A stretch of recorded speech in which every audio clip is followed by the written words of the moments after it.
It's called a convocation, and it only happens once every 3 years. The hundreds of priests in the Diocese of Brooklyn and Queens are together at Immaculate Conception Seminary in Huntington for talks and teachings, as well as refreshment and casual fraternity.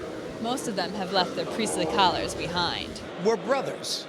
So it is really just hanging out with the guys that some of which I went to the seminary with, just to be able to come together and spend some quality time. Just now you saw us laughing.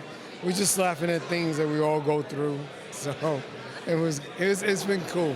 The clergymen attend talks and communal prayer in different sessions throughout the week, but on Wednesday, all converge. Nearly 300 priests pack into the chapel for the keynote address by Archbishop Bernard Hepta, as well as a personal conversation led by the leader of the diocese, Bishop Nicholas DiMarzio. Archbishop Hepta is expected to take over the Newark Diocese when current Archbishop John Myers retires.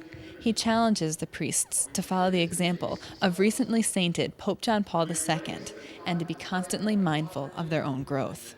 Priest has to make time for everything that is his responsibility. First responsibility is to himself, spiritually, physically. That's really important. Then he can have his responsibilities done properly. But if he's not in good shape himself, he's not going to be able to actually be a good priest. That spiritual life has to be a priority. So even in the midst of all of the other busy things, that we as priests need to be sure that we're addressing that, and we're really taking advantage of the many tools that our faith tradition gives to us for being holy priests.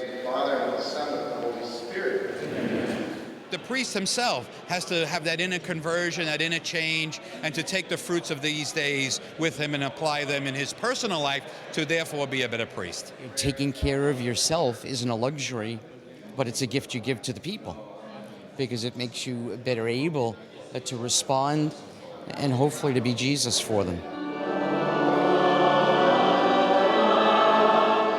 The night wraps up with Mass, celebrated together as brother priests. I'm so much inspired. I have the model of Pope John Paul II.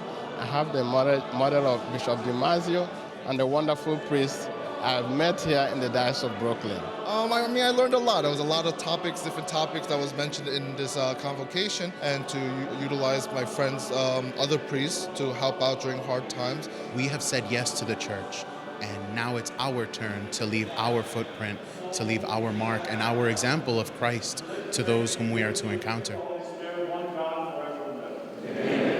As he addresses all the priests in his diocese, Bishop DiMarzio challenges them to continual renewal, but he also compliments them for building and maintaining this diocese, made of millions who are following their pastors closer to Christ.